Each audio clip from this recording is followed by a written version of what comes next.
穿越进了昆仑仙宗，本想着靠现代头脑横扫一切，谁知刚睁开眼就被推上了宗门淘汰台。因为原主就是个混日子的废物，3年只练到炼气1层，宗门大笔垫了底，成了本界头一个被点名淘汰的杂役弟子。我心里比谁都清楚，在这个妖兽遍地、魔道横行的修仙世界，被赶出昆仑就是送死。别说拜进别的宗门，就算只走出昆仑山门10里路，都可能被过路妖兽一口吞下。急得脑袋嗡嗡响，我猛地摸向衣襟里侧，不是什么玉扣，是半块磨得发亮的铜片，边上还留着我小时候咬出的牙印。这是我爹娘被天阴魔教徒砍死那天硬塞给我的唯一东西，也是我撑过这3年的念想。昨天在苏清寒炼剑场旁捡玉扣时，他不小心跟玉扣缠在了一起，我也鬼使神差全收了回来。没想到现在成了救命稻草，我连滚带爬冲去考核执事王德海的休息室，鞋都跑飞了一只，没敲门就撞了进去，哐当一声把铜片和玉扣全拍在桌上，手还在发抖，不是吓的，是刚才跑太急撞上门槛疼的。王德海正踢着牙翻名册，一眼瞥见玉扣，眼睛瞪得比铜铃还大，一把抓过去，指尖蹭着上面的连纹，口水都快流下来，又硬撑着摆架子。陆长生，你是不是活够了？私闯休息室还敢拿破烂来糊弄我？他吹胡子瞪眼，可攥玉扣的手紧得发白，指节都泛青了。我心里明镜似的，苏清寒是宗主的掌上明珠，这玉扣比他的命还值钱，而我那半块铜片看着不起眼，却是当年护着我躲过魔教徒追杀的护身符，他未必认得出来。我扑通跪下，额头使劲往地上磕，故意磕得咚咚响，还挤出2滴泪，装得比哭丧还惨。王执事，求您开恩，我这个炼气1层的废柴，杂役考核考了3次都没过，再被赶出去就得为山下的妖兽。我爹娘都死在魔教手里，我就想留在昆仑，哪怕扫茅房洗剑鞘都行，只要能活下去，能有机会报仇。说着眼泪真掉了下来，不全是装的。一想起爹娘倒在血泊里的样子，心就像被针扎一样疼。王德海眯起眼，手指在玉扣和铜片之间来回划了，心里算盘打得噼啪响。玉扣贪了怕苏清寒追究，不贪又心痒难耐，这废柴自己送上门，正好做个顺水人情。他装模作样叹口气，把玉扣塞进内袋，铜片扔回我面前。罢了，看你小子可怜，给你个差事，不用考杂役，待遇还比杂役强，就看你敢不敢接。我赶紧磕头，磕得额头通红，心里却骂开了，老东西准没好事，可老子没得选，丹顶峰禁地缺个首顶的，待遇跟外门弟子一样，不用被淘汰。王德海嘴角勾起一丝坏笑，眼底藏着狠劲，我心里一沉，差点骂出声。昆仑上下谁不知道，丹顶峰禁地就是个死局，里面不光有邪异的丹顶，还有吃人的噬灵虫，进去的弟子连骨头都剩不下。可我转念一想，留在这儿也是死，不如去闯一闯，说不定还能捡条命，甚至找到报仇的机缘。一咬牙，我去。他扔过来一块漆黑的令牌，上面顶纹狰狞，冰得我指尖发麻。我刚要走，门外传来一个愣头青弟子的声音：“师傅，钱师兄说了，必须把陆长生赶出去，您怎么还给他安排差事？”王德海立马压低嗓门，阴森森地说：“你懂个屁！那禁地是死局，这废柴炼气1层，撑不过3天就会被噬灵虫啃光，到时候神不知鬼不觉。钱师兄那边也能交代，还能吞了这玉扣，一举两得。可钱师兄为啥非要杀他？一个废柴，连苏师姐的边都碰不到，蠢货！”王德海冷笑一声，当年陆长生和苏清寒是一个村的，全村就他俩活下来。钱师兄追苏清寒追得发疯，把陆长生当成了眼中钉，不除掉他能安心吗？我站在门外，浑身血液像冻住了，拳头攥得咯咯响，指甲嵌进掌心，渗出血来也不觉得疼。原来不是我运气好，是他们联手把我往死路上逼。钱浩宇、王德海，我在心里狂吼，眼泪混着血水往下掉。爹娘的仇还没报，我不能死！我死攥紧令牌，把那半块铜片塞进怀里，指尖传来铜片的温热。忽然想起爹娘说过铜片里藏着生机，我压下满腔怒火，装作什么都没听见，转身朝丹顶峰走去。我走到青铜大门前，刚要敲门，大门就吱呀一声自己开了。一个衣衫破烂、头发花白的老人坐在门口小板凳上，手里拎着酒葫芦，正一口接一口灌酒。他抬眼看我一下，面无表情地说：“小子走错地方了，这里不是你该来的，赶紧滚！”我连忙恭恭敬敬递上令牌，说：“前辈晚辈陆长生是新来的首顶弟子，这是王执事给我的令牌。”老人接过令牌扫了一眼，随手扔还给我，冷笑道：“看来你是得罪了什么人，被扔到这里当替死鬼了。”我心里一惊，果然被我猜中了，故作疑惑地问：“前辈这话怎么说？难道首顶弟子不是什么好差事吗？”老人喝口酒叹气道：“好差事，这可是昆仑最要命的差事。丹顶峰禁地藏顶3000封存法器过万，其中大部分是沾了无数生魂的邪顶邪气。首顶弟子每天跟这些东西打交道，稍有不慎就会被单独侵蚀，或者被气煞反噬死无全尸。之前的首顶弟子活得最久的也才半年，你一个炼气1层的废物，能撑过3天就算你命大。”我心里一沉，比想的还危险，但是已至此也没退路。我深吸口气说：“既来之则安之，既然接了令牌就不会反悔，还请前辈多多指教。”老人上下打量我一番，似乎有点意外：“你小子倒是有几分骨气，不过别叫我前辈，听着别扭，以后喊我罗师兄就行。”我愣了一下，看着他满头白发满脸皱纹的样子，怎么看都有70、80岁，居然让我叫他师兄。罗师兄好像看穿了我的心思，自嘲地笑了笑：“我今年才25岁，比你大不了几岁，变成这副鬼样子都是拜这些邪顶邪气所赐。”我大吃一惊，25岁怎么可能看着比我爷爷还老？罗师兄没多解释，只是站起身说：“跟我进来吧，我给你讲讲规矩。”我跟着罗师兄走进青铜大门，里面是个巨大的殿堂，大殿里整齐排列着一排排石台，每个石台上都放着一尊药鼎或法器，一眼望不到头，起码有几千件。有些药鼎看着朴实无华，却散发着淡淡丹香；有些法器光芒四射，透着强大的气息；还有一些鼎器通体漆黑，散发出浓烈煞气，光是看一眼就让我浑身发冷，仿佛有无数双眼睛在盯着我。突然，大殿角落一尊黑色药鼎猛地一震，一道漆黑丹焰如同毒蛇般瞬间朝我射来，速度快得惊人，我根本来不及反应，我吓得闭上眼，以为自己死定了。可等了半天啥也没发生，睁开眼发现那道丹焰停在我眉心前1寸的地方，然后缓缓消散在空气中。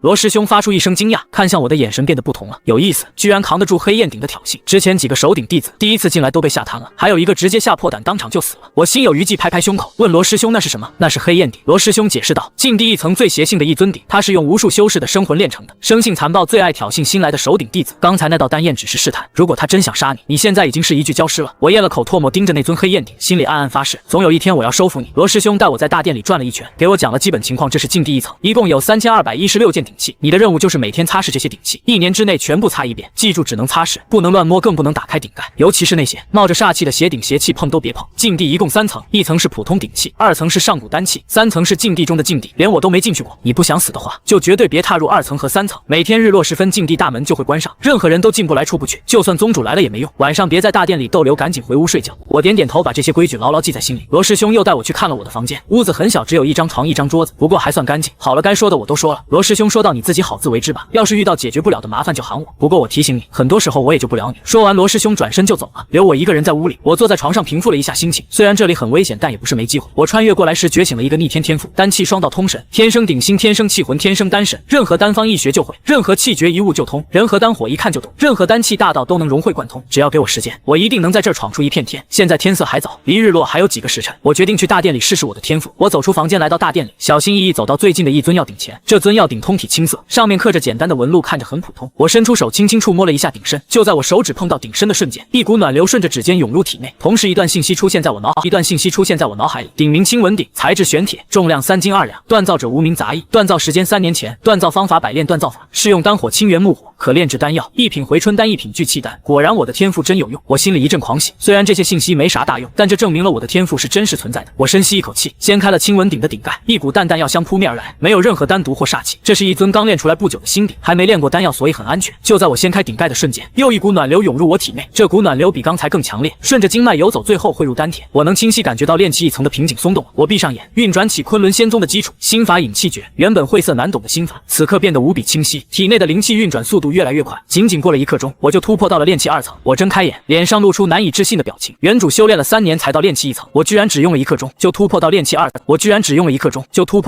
层，这天赋也太逆天了吧！我兴奋的不行，立刻走向下一尊鼎器。这是一尊白色丹炉，看着像木头雕刻的，上面刻着精美的羽毛纹路。我伸出手触摸了一下丹炉，一段信息立刻出现在我脑海里。炉名白羽炉，材质千年飞羽木，重量1斤7两，锻造者白仙子，锻造时间50年前，锻造方法千丝银雕刻法，处理工艺以血玉兽鲜血浸泡7天7夜，可炼制丹药，2品凝气丹，2品清灵丹，残留记忆白羽丹精凝火部。就在信息出现的瞬间，一道墨绿色丹毒突然从白羽炉上爆发出来，顺着我的手指钻进了体内。我脸色大变，这丹毒来得太快了，我现在只有炼气2层的修为，根本挡不住。一旦丹毒蔓延全身，我必死无疑。就在我绝望的时候，我的天赋再次发威，丹田处突然散发出一股温暖的金色光芒，瞬间席卷全身。那道墨绿色丹毒遇到金色光芒，就像冰雪碰上阳光，瞬间消融的无影无踪。与此同时，大量信息涌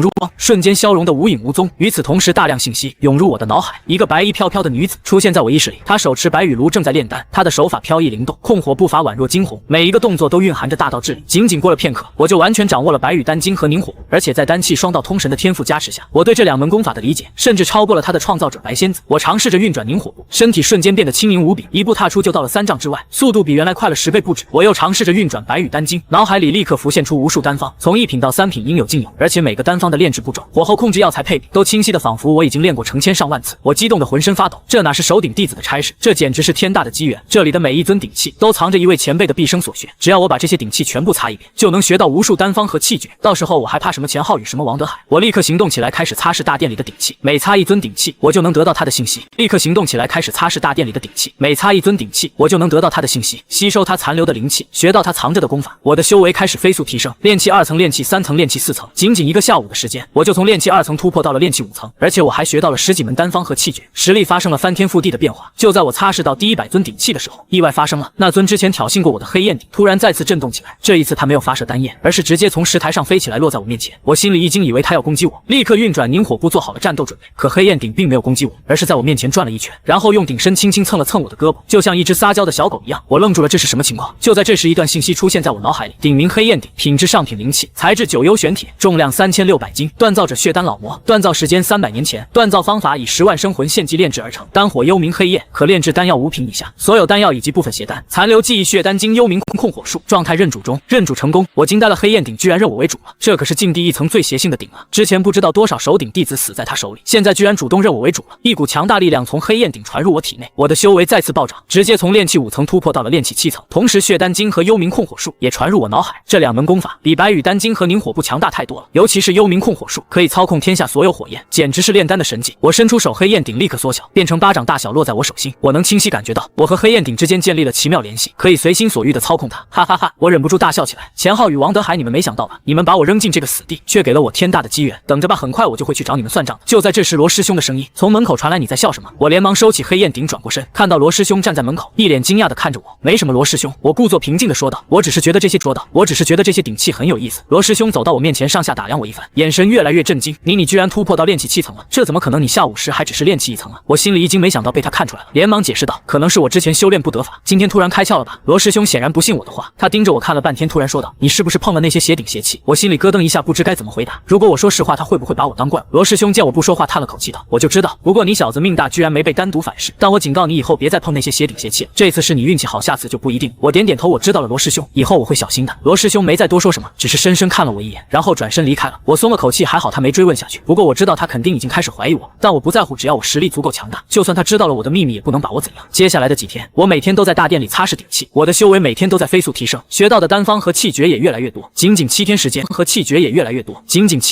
我就擦了1000多尊鼎器，修为突破到了筑基期。要知道，昆仑仙宗的杂役弟子平均要修炼10年才能到筑基期，内门弟子也要3-5年，而我只用7天，而且我还学到了上百门丹方和气诀，炼丹术和炼气术都达到了宗师级别。现在的我，哪怕是丹顶峰的长老，在炼丹术上也未必是我的对手。这天晚上，我正在屋里修炼，突然听到外面传来一阵轻微脚步声，我心里一动，立刻收敛气息，假装睡着了。房门被轻轻推开，3个黑衣人悄无声息走进来，手里攥着寒光闪闪的匕首，朝我床边摸来。我心里冷笑，果然来了，钱浩宇肯定是听说我还没死，派人来杀我了。就在匕首快刺到我时，我猛地睁眼，运转凝火步，瞬间出现在他们身后。3个黑衣人一愣，显然没想到我醒了，而且速度这么快，杀了他！为首黑衣人低喝一声，转身朝我刺来。我冷哼一声，手指一弹，一道黑色火焰从指尖射出，瞬间击中为首黑衣人。黑衣人发出一声惨叫，身体瞬间被黑焰为首黑衣人。黑衣人发出一声惨叫，身体瞬间被黑焰吞噬，仅仅几秒钟就化为灰烬，连骨头都没剩下。另外2个黑衣人吓得魂飞魄散，转身想跑，我怎么可能让他们跑掉？我双手结印，低喝一声，黑焰出，黑焰鼎立刻从我怀里飞出，变大数倍，喷出2道黑色火焰，瞬间追上那2个黑衣人。又是2声惨叫，2个黑衣人也化为灰烬。整个过程不到10秒，3个杀手就被我解决了。我走到为首黑衣人刚才站的地方，捡起一块令牌，令牌上刻着一个钱字，果然是钱浩宇派来的。我眼神冰冷，钱浩宇，你3番5次想置我于死地，这笔账是时候算了。第2天一早，我就离开了丹顶峰禁地，朝外门弟子的住处走去。我要去找钱浩宇算账。路上的弟子看到我，都露出惊讶表情。那不是陆长生吗？他不是被逐出师门了吗？怎么还在这儿？听说他被王执事安排去丹顶峰禁地当首顶弟子了，没想到他还活着。切，活着又怎样？一个炼气1层的废物，就算活着也是个笑话。我没理会他们的议论，径直朝钱浩宇住处走去。钱浩宇的住处是外门弟笑话。我没理会他们的议论，径直朝钱浩宇住处走去。钱浩宇的住处是外门弟子中最好一个单独的小院。我走到院门口，一脚踹开了院门。钱浩宇给我滚出来！我大喝一声，院子里的几个弟子被吓了一跳，纷纷转头看向我。陆长生，你居然敢来这儿！一个弟子认出我，冷笑道：“你是不是活腻了？”我没理会他，目光扫过院子，看到钱浩宇正坐在凉亭里喝茶。钱浩宇放下茶杯，抬起头看到我，脸上闪过一丝惊讶，随即变成嘲讽：“哟，这不是我们的废物陆长生吗？你居然没死在丹顶峰禁地，真是命大啊！”我一步步走向他，冷冷说道：“钱浩宇，你派去杀我的3个人已经被我杀了，现在该轮到你了。”钱浩宇哈哈大笑起来：“就凭你一个炼气1层的废物，我一根手指就能捏死你！”他身边的几个弟子也跟着大笑起来，仿佛听到了天大的笑话。是马，我嘴角勾起一抹冷笑，身上的气息瞬间爆发出来，筑基期的威压席卷全场，院子里的笑声戛然而止。钱浩宇脸上的笑容瞬间凝固，他难以置信地看着我。筑基期，这怎么可能？你7天前还只是炼气1层。院子里的其他弟子也都惊呆了，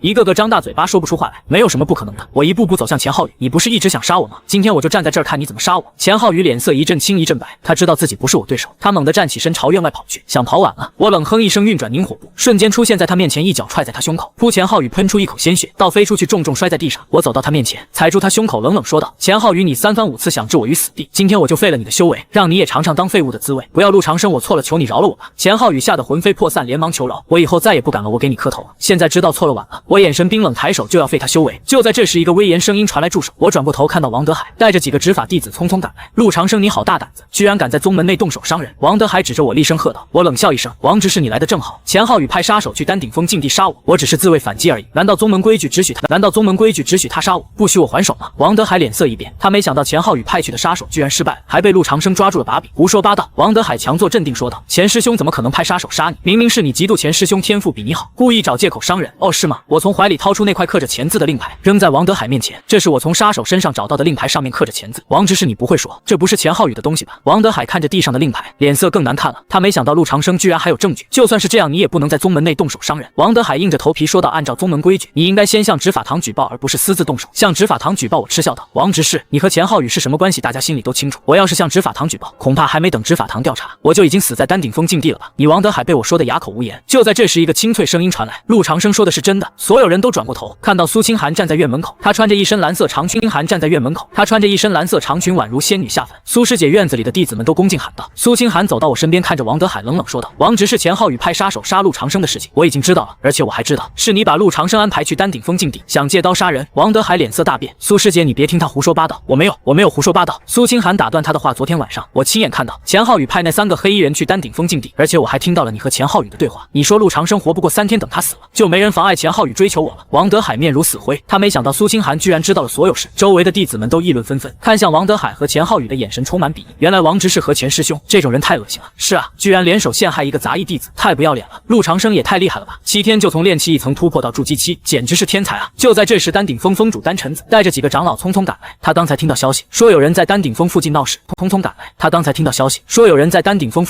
就立刻赶了过来。发生什么事了？丹晨子沉声问道。苏清寒把事情的经过一五一十告诉了丹晨子。丹晨子听完脸色变得非常难看。王德海，你身为考核执事，居然滥用职权，勾结弟子陷害同门，你可知罪？丹晨子厉声喝道。王德海扑通一声跪在地上，磕头如捣蒜。峰主饶命，我知道错了，我一时糊涂才会做出这种事，求峰主给我一次改过自新的机会。丹晨子冷哼一声，宗门规矩不容徇私，来人把王德海和钱浩宇拿下，废去修为，逐出师门。几个执法弟子赶紧跑过去，把王德海和钱浩宇按住。不要啊，峰主饶命！两人拼命挣扎，哭喊求饶，但执法弟子根本不手软，直接废掉他们的修为，然后拖了出去。周围的弟子纷纷叫好。丹晨子转过头看着我，脸上露出和蔼笑容，说：“陆长生，你受委屈了，没想到你有这样的天赋，7天就冲到筑基期，真是难得的好苗子。”我连忙拱手说：“峰主过奖了，只是运气好罢了。”丹晨子摇头说：“运气也是实力，我看你对丹气。”峰主过奖了，只是运气好罢了。丹晨子摇头说：“运气也是实力，我看你对丹气之道很有悟性，不如拜我为师，加入丹顶峰吧，我保证把你培养成丹气大师。”周围弟子都羡慕极了。丹晨子是昆仑第1炼丹师，能当他徒弟是做梦都想不到的事。我却摇了摇头说：“多谢峰主好意，但我已经是丹顶峰禁地的首顶弟子，我想继续留在禁地。”所有人都愣住了。丹晨子也没想到我会拒绝他。陆长生，你可想清楚了？丹晨子说道：“拜我为师，你就能拿到最好的资源和指点，前途不可限量。留在禁地不光危险，还没前途。”我笑了笑说：“峰主，我觉得禁地才最适合我，而且我相信就算没您指点，我也能成为丹气大师。”丹晨子深深看了我一眼，好像明白了什么，他点点头说：“好有志气，既然你坚持，我也不勉强。以后禁地的资源你随便用，遇到什么困难随时来找我。”多谢峰主，我拱手道。丹晨子带着长老们走了。苏清寒走到我身边，笑着说：“陆长生，你真厉害，没想到几天不见你就这么强了。”我看着心里涌上一股暖意，这世上只有他是真心对我好。清寒，谢谢你刚才帮我。我说道。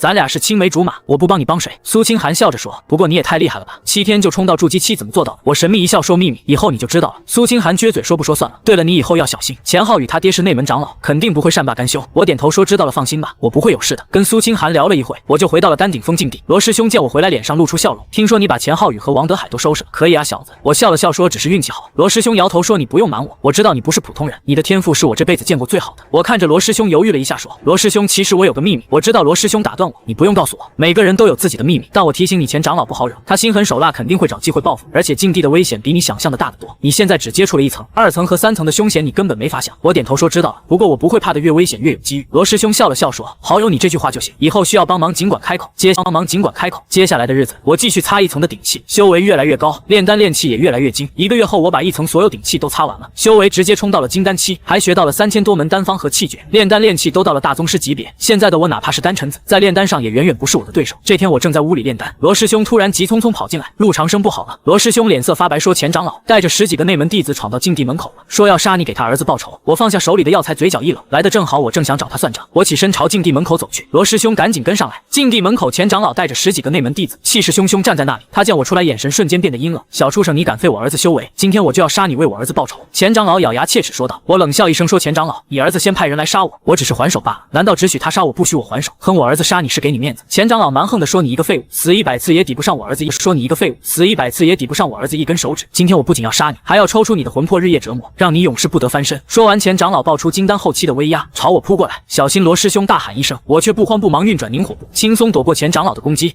钱长老惊讶一声，没想到你能躲过我的攻击，但没用，今天你必死无疑。钱长老再次扑来，手里多了把长剑，剑气纵横朝我刺来。我冷哼一声，心念一动，黑焰鼎从怀里飞出，挡在面前。当长剑刺在黑焰鼎上，巨响一声，火星四溅，钱长老被震得后退，手臂发麻。上品灵气，钱长老满脸震惊，你怎么会有上品灵气？我没理他，直接操控黑焰鼎砸过去。黑焰鼎在空中变大数倍，带着万钧之力砸向钱长老。钱长老脸色大变，赶紧举剑抵挡。轰一声巨响，长剑瞬间断裂，黑焰鼎重重砸在他胸口，钱长老喷出一口血倒飞出去，重重摔在地上。他带来的10几个内门弟子吓得魂飞魄散，转身就要跑，想跑我冷哼一声，双手结印，万火焚天。转身就要跑，想跑我冷哼一声，双手结印，万火焚天。无数道黑色火焰从我手中射出，瞬间追上那些内门弟子，惨叫声此起彼伏，短短几秒，10几个人全化成灰烬。我走到钱长老面前，踩住他胸口，冷冷说：“钱长老，你刚才说要把我魂魄抽出来日夜折磨，现在你觉得还有可能吗？”钱长老面如死灰，没想到我这么强，他挣扎着说：“陆长生，我是宗门长老，你不能杀我，你杀了我，宗门不会放过你，宗门不会放过我。”我嗤笑道：“你私带弟子闯禁地，想杀首顶弟子，按宗门规矩本就该杀，我杀你是替天行道，宗门只会讲我，不会罚我。”说完，我抬手一道黑色火焰射出，瞬间吞没了钱长老，解决了钱长老。我转过身，看到罗师兄一脸震惊看着我：“你居然到金丹期了？”罗师兄难以置信地说：“这才1个月啊。”我笑了笑说：“运气好而已。”罗师兄摇头说：“你这不是运气好，简直是妖孽。”就在这时，禁地深处突然传来巨响，整个禁地都在摇晃，像地震一样。怎么回事？我脸色一变，罗师兄脸色也变了不好，是禁地3层的封印松动了。禁地3层的封印，我疑惑地问。师兄脸色也变了不好，是禁地3层的封印松动了。禁地3层的封印，我疑惑地问，里面封着什么？罗师兄深吸一口气，满脸恐惧，里面封着一个上古魔神，千万年前昆仑初代宗主联合各大宗门高手才把他封在这里，如果他破印而出，整个修仙界就完了。我心里一惊，上古魔神那可是传说啊！就在这时，3层方向传来一声惊天咆哮，一股恐怖魔气冲天而起，瞬间笼罩整个丹顶峰，天空变得漆黑，电闪雷鸣，像世界末日一样。我和罗师兄对视一眼，都看到对方眼里的恐惧。不好，封印要破了！罗师兄大喊。就在这时，丹晨子带着所有长老和弟子匆匆赶来。陆长生、罗恒，你们没事吧？丹晨子焦急问。封主，我们没事。罗师兄说，但3层封印快破了，上古魔神要出来。丹晨子脸色发白，我知道，刚才护山大阵都被魔气震松了，这下麻烦了。话音刚落，3层方向又传来一声巨响，地面裂开一道巨大裂缝，浓烈魔气从裂缝中喷涌而出，一个巨大的黑影从裂缝缓缓升起。他身高1000丈，浑身黑色鳞片，头上长着2只巨大牛角，眼睛像2个血红太阳一样，散发着恐怖气息。哈哈哈，我终于出来了！上古魔神狂笑，震得天地颤抖。昆仑的小辈们准备受死吧！千万年前的仇，今天我要连本带利讨回来！丹晨子脸色大变，喊道：“所有弟子听令结阵！”昆仑弟子立刻行动起来，结成巨大剑阵，无数剑气射向上古魔神。可上古魔神只是轻轻一挥，所有剑气就消散了。他随手一拍，巨大手掌朝剑阵拍去，轰一声巨响，剑阵瞬间破碎，无数弟子被震得吐血倒飞。丹晨子和长老们一起出手攻向上古魔神，可他们的攻击在他面前就像挠痒痒，根本没用。哈哈哈！就凭你们这些废物也想拦我？上古魔神大笑，今天我就要血洗昆仑，然后踏平整个修仙界。就在所有人都绝望时，我怀里的黑焰鼎突然剧烈震动，一股温暖的金光从我体内散发出来，和黑焰鼎的光芒融为一体。我感觉一股强大力量在体内苏醒，脑海里涌出无数古老信息，一段尘封千万年的记忆终于解开。原来我不是普通穿越者，我是上古丹神的转世，我是上古丹神的转世。千万年前，我和初代昆仑宗主一起联手封印了上古魔神，但我也在那场战斗中重伤，魂飞魄散，只剩一丝残魂转世重生，等待再次封印上古魔神的机会。而丹气双道通神的天赋，就是我作为上古丹神的本命神通。我抬起头看着上古魔神，眼神变得无比威严。蚩尤，千万年过去了，你还是这么不知悔改。我淡淡说道。上古魔神听到我的声音，身体猛地一震，他转过头，难以置信看着我说：“你是丹神，不可能，你不是死了吗？”我嘴角一冷，说：“我是死了，但我又回来了。今天我就要再次把你封印。”说完，我身上爆出耀眼金光，修为瞬间暴涨，从金丹期一路冲到元婴化神炼虚合体大场，整个天地都被金光笼罩。上古魔神的魔气瞬间被压制下去，所有人都惊呆了，包括丹晨子和罗师兄，他们难以置信地看着我，像在看一个神明。这怎么可能？丹晨子喃喃自语。我伸出手，黑焰鼎立刻飞到手中，变得无比巨大，鼎身刻满古老符文，散发着神圣气息。蚩尤受古老符文，散发着神圣气息。蚩尤受死吧！我大喝一声，操控黑焰鼎砸向上古魔神。不，蚩尤发出绝望惨叫，黑焰鼎重重砸在他身上，把他砸回裂缝中。我双手结印，无数金色符文从手中射出，融入裂缝，重新加固封印。天地间的魔气渐渐消散，天空恢复晴朗。我缓缓降落地面，修为也回到金丹期。刚才我燃烧了前世的残魂，才暂时恢复上古丹神的力量。现在残魂耗尽，我又变回原来的我。所有人都围上来，用崇拜眼神看我。丹神大人，丹晨子第一个跪下，弟子丹晨子拜见丹神大人。所有长老弟子也跟着跪下，拜见丹神大人。我赶紧扶起丹晨子说：“封主不必多礼，我现在只是陆长生，不是什么丹神大人。”丹晨子恭敬说：“您是上古丹神转世，就是我们所有人的大人，以后昆仑仙宗就由您来统领吧。”我摇头说：“我对统领宗门没兴趣，只想继续留在丹顶峰禁地修炼丹气之道。”就在这时，我感觉封印之地传来微弱波动，心里一惊，刚才的封印没完全加固。蚩尤虽然被重新封印了，但他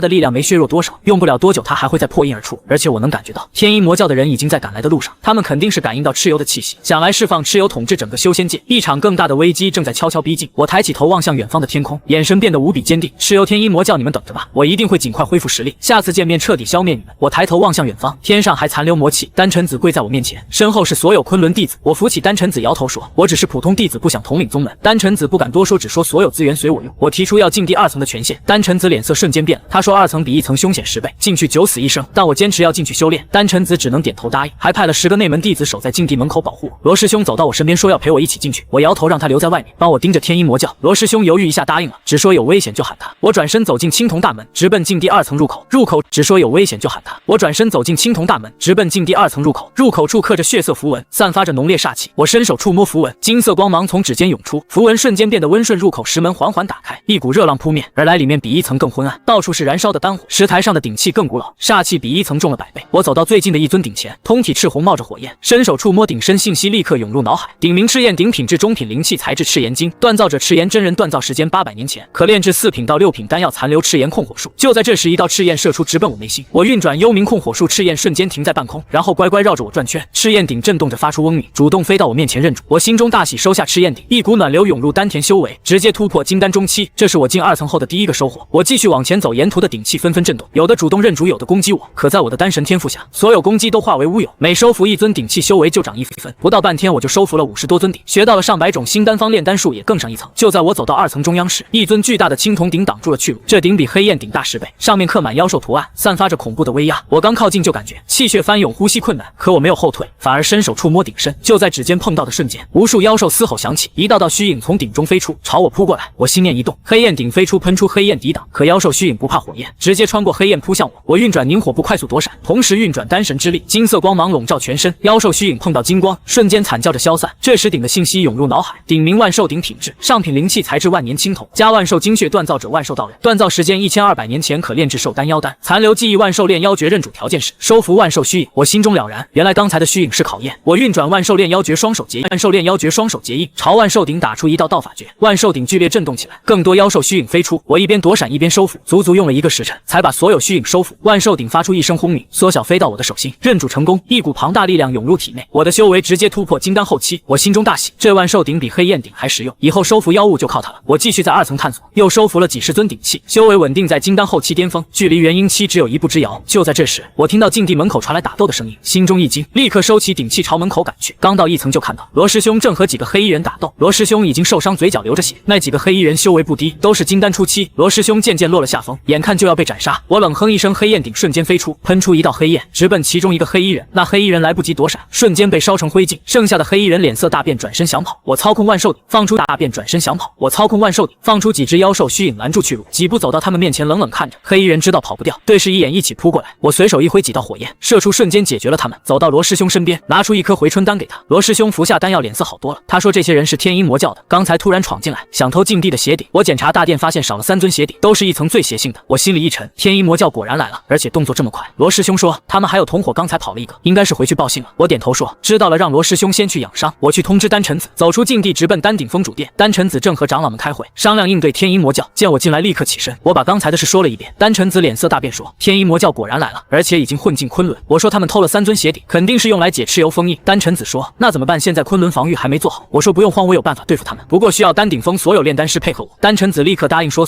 需要丹顶峰所有炼丹师配合我。丹晨子立刻答应说所有炼丹师听我调遣，我让他们赶紧炼制大量破邪丹和回春丹，3天之内必须练好。丹晨子立刻安排下去。我又说还要加强禁地防御，不能再让魔蛟进来。丹晨子说会加派弟子守在禁地周围。离开主殿，我朝苏清寒住处走去，担心他的安全。苏清寒见我来，脸上露出笑容，拉着我问东问西。我把天阴魔教的事告诉他，让他最近别出门，待在院子里。苏清寒点头答应说会小心的。我从怀里拿出一枚护身玉佩给他，这是我用赤焰鼎炼制的，可以挡金丹期攻击。苏清寒接过玉佩，开心的戴在脖子上。我又陪他聊了一会才离开。接下来2天，我一直在禁地2层修炼，同时炼制各种丹药和法器，修为越来越高，已经摸到元婴期的门槛。就在第2天晚上，罗师兄突然来找我，脸色很难看，说有件事要告诉我。我让他坐下慢慢说。罗师兄犹豫很久才说出他的身世，原来他不是普通弟子，他父亲是血丹老魔的关门弟子。当年血丹老魔被昆仑追杀，他父亲带他逃。他父亲是血丹老魔的关门弟子，当年血丹老魔被昆仑追杀，他父亲带他逃了出来，临死前把他送到昆仑，改名叫罗恒，希望他能做个好人。我听完很惊讶，没想到罗师兄还有这样的身世。罗师兄说他一直瞒着所有人，就怕被宗门赶出去。我说我不会告诉别人的，过去的事已经过去了，你现在是昆仑仑弟子，不是血丹老魔的后人。罗师兄感动地看着我说：“谢谢你，陆长生。”我笑了笑说：“咱俩是兄弟，不用这么客气。”罗师兄又说他知道血丹老魔还有一尊本命鼎藏在禁地2层的深处，那鼎叫血魂鼎，品质是极品灵气，比黑焰鼎还厉害。当年血丹老魔用它炼制了无数血丹，后来被昆仑打败，血魂鼎就被封在2层。我说那太好了，我们现在就去取。罗师兄点头说：“好。”我们一起走进禁地2层，直奔深处走了大约半个时辰，来到一个山洞前，山洞被一道血色封印挡住。罗师兄说血魂鼎就在里面，他父亲留下了破解方法。罗师兄走到封印前，双手结印打出一道道法诀，血色封印渐渐变淡，最后消失。我们走进山洞里面，果然有一尊通体血红的鼎，散发着浓郁血腥味，这就是血魂鼎。我刚靠近就感觉一股邪恶力量想侵蚀我的心神，可我是丹神转世，这点邪力根本不算什么。伸手触摸血魂鼎，信息立刻涌入脑海。鼎名血魂鼎，品质极品灵气，材质9幽血玉，加100万生魂，锻造者血丹老魔，锻造时间500年前，可炼制7品到9品丹药，包括各种顶级邪丹。残留记忆血丹经完整版认主，要求净化鼎中邪魂。我心中一喜，终于得到血丹经完整版了。运转丹神之力，金色光芒涌入血魂鼎，鼎中发出无数凄厉惨叫。那些被封印的邪魂在金光中渐渐消散，足足用了2个时辰，我才把所有邪魂净化血魂鼎，发出一声清鸣，飞到我的手心认主成功。一股庞大力量涌入体内，瓶颈瞬间破碎，直接突破到元婴期，感受着体内前所未有的力量，心中大喜。现在就算是元婴后期，我也有一战之力。罗师兄见我突破，也替我开心。就在这时，山洞突然震动起来，外面传来打斗声。我和罗师兄对视一眼，立刻走出山洞。只见禁地门口已经打成一片，天阴魔教的大部队来了，为首是个黑袍人，修为元婴后期，身后跟着4个金丹长老，还有上百个魔教弟子、昆仑弟子正在抵挡，可根本不是对手，已经死伤惨重。丹晨子正和黑袍人打斗，丹晨子只是元婴初期，渐渐落了下风，眼看就要被斩杀。我冷哼一声，身形一闪，出现在丹晨子面前，挡住了黑袍人的攻击。黑袍人看到我，脸上露出惊讶，说：“你就是陆长生？”我说：“是我。”黑袍人说：“没想到你居然到了元婴期，但今天你还是要死。”说完，他举起魔刀朝我砍来，我操控黑焰鼎挡住攻击，当的一声巨响，黑袍人被震得连连后退。他满脸震惊说：“上品灵气，你居然有这么多上品灵气！”我没说话，操控万兽鼎放出无数妖兽虚影扑过去。黑袍人挥刀抵挡，可妖兽虚影太多，他渐渐手忙脚乱。我趁机操控血魂鼎，喷出一道血色光芒，直奔他胸口。黑袍人来不及躲闪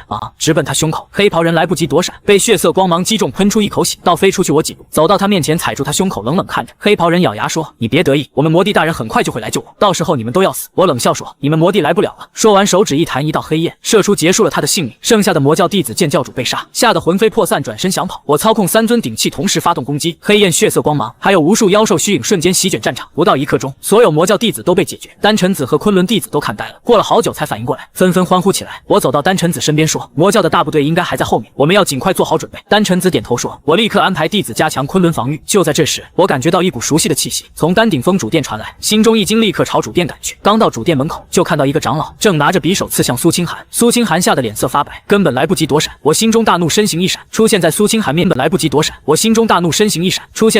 面前，抓住那个长老的手腕。那个长老看到我，脸上露出惊恐。我冷冷看着他说：“原来是你，你就是天阴魔教的内应。”那个长老咬牙说：“没错，就是我。前长老就是我大哥，我早就想杀了你，为我大哥报仇。”我冷笑说：“就凭你也配？”说完，手上用力咔嚓一声，捏断他的手腕，匕首掉在地上，一脚把他踹倒在地。他挣扎着要起来，我操控黑焰鼎喷出一道火焰，结束了他的性命。苏清寒扑到我怀里，吓得浑身发抖。我轻轻拍着他的背，安慰说：“没事了，有我在，没人能伤害你。”丹晨子和其他长老也赶了过来，看到地上的尸体都很惊讶。我把事情经过说了一遍，丹晨子脸色大变，说：“没想到我们宗门居然藏着魔教的内应。”我说：“这只是小角色，真正的幕后黑手是天阴魔帝，他和蚩尤有契约，这次就是想趁蚩尤封印松动，释放蚩尤统治修仙界。”丹晨子说：“那怎么办？我们根本不是魔帝的对手。”我说：“不用慌，我已经有办法了，不过需要去其他4大宗门借一样东西。”丹晨子问：“什么东西？”我说：“上古五行鼎。”现在我只有活4大宗门借一样东西。丹晨子问：“什么东西？”我说：“上古五行鼎。”现在我只有火属性的黑焰鼎，还需要金木水土4属性的鼎，只有集齐五行鼎才能彻底封印蚩尤。丹晨子说：“可其他4大宗门会把鼎借给我们吗？”我说：“他们会的，因为如果蚩尤破印而出，整个修仙界都会灭亡，他们没有选择。”丹晨子点头说：“我立刻安排人陪你一起去。”我摇头说：“不用，我自己去就行，人多了反而麻烦。”罗师兄走过来说：“我陪你一起去，多个人多个照应。”我想了想，点头说好。苏清寒也说我也要去，我摇头说不行，你留在昆仑帮我盯着封印的动静。苏清寒撅着嘴，很不情愿的答应。第二天一早，我和罗师兄就出发了。第一站是青木宗，在昆仑东边距离3000里，我们御剑飞行不到1天就到了。青木宗的山门守山弟子拦住我们去路，问我们是什么人，来青木宗干什么。我拿出昆仑令牌，说我是昆仑弟子陆长生，有要事求见青木宗主。守山弟子接过令牌看了一眼，立刻恭敬起来，说：“2位稍等，我去通报宗主。”过了一会，守山弟子回来说：“宗主有请。”我们跟着守山弟子走进青木宗。青木宗到处都是参天大树，空气清新，充满木属性灵气。来到主殿，青木宗主已经在等我们了。他是个白发老者，修为元婴后期，见我们进来，笑着说：“林道友远道而来，有失远迎。”我拱手说：“青木宗主客气了，我这次来是想向贵宗借用青木鼎一用。”青木宗主脸上的笑意顿时凝固了，他沉声说：“青木鼎乃我宗立派根基，绝不能外借。”我心中早有准备，于是开口说道：“我明白青木鼎对贵宗意义非凡，可如今形势万分危急，蚩尤的封印已经出现裂痕，狠。天阴魔帝正妄图解开这道封印，若蚩尤真的挣脱束缚冲出封印，整个修仙界将陷入万劫不复。只有将5尊五行鼎全部集齐，才能把蚩尤重新彻底封印。青木宗主眉头紧锁问道：“蚩尤的封印当真松动？”我郑重的点头说：“千真万确。就在前几天，天阴魔教已经对昆仑发动了突袭，我们拼尽全力才将他们击退。可是天阴魔帝很快就会率领魔教主力卷土重来，到那时我们恐怕难以抵挡。”青木宗主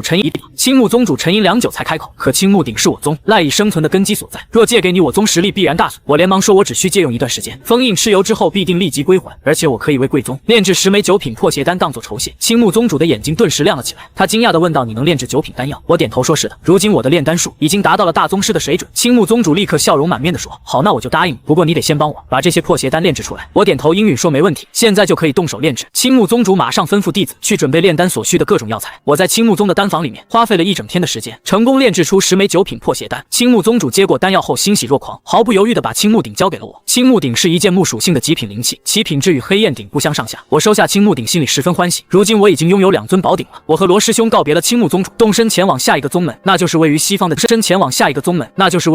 金剑宗。金剑宗距离青木宗有5000里之遥，我们施展御剑飞行数日夜赶路，2天后终于到达了金剑宗。金剑宗的山门修建在一座险峻的剑山之上，四周剑气纵横，凌厉逼人。守山的弟子看见我们，立刻拦住了去路盘问。我亮出昆仑令牌说明了来意，守山弟子进去通报之后，便带着我们去见金剑宗主。金剑宗主是一位中年男子模样的人，修为已经达到了元婴后期，性格十分豪爽直率。听我说完来意之后，他立刻爽快地说道：“原来是为了封印蚩尤的大事，没问题，我金剑宗的庚金鼎尽管借给你用，不过我有一个小小的条件。”我问道：“是什么条件？请说。”金剑宗主说：“听闻你炼丹术超凡入圣，能否帮我炼制1枚9品筑基丹？我儿子资质还算不错，可困在筑基期已经整整10年了。”我点头答应说好，这件事包在我身上。金剑宗主马上吩咐弟子去准备炼丹所需的药材，我只用了半天的时间就炼制出了1枚9品筑基丹。金剑宗主拿到丹药后极为高兴，立刻就把庚金鼎借给了我。现在我已经集齐了3尊宝鼎，我和罗师兄辞别了金剑宗主，朝着下一个宗门碧水宗进发。碧水宗坐落在昆仑的南边，是一个只收女弟子的门派，距离金剑宗大约有4000里路程。我们御剑飞行了1天半才到达。碧水宗的山门建在一片辽阔的湖心中央，四周弥漫着浓郁的水属性灵气。守山的弟子全部都是女子，他们看见我们2个男人，脸上立刻露出了警惕的神色。我出示昆仑令牌说明了来意，守山弟子进去通报后，便带着我们去面见碧水宗主。碧水宗主是一位容貌极美的女子，看上去只有30多岁的样子，修为同样达到了元婴后期。她听完我的来意后皱眉说道：“碧水鼎是我宗的镇宗之宝，绝对不能外借，况且我宗向来不与男子有任何往来，你们2位还是请回吧。”我早就料到他会这样说，于是开口劝说到碧水宗主：“如今情况万分紧急，如果蚩尤真的破风而出，碧水宗也无法独善其身，我可以帮贵宗解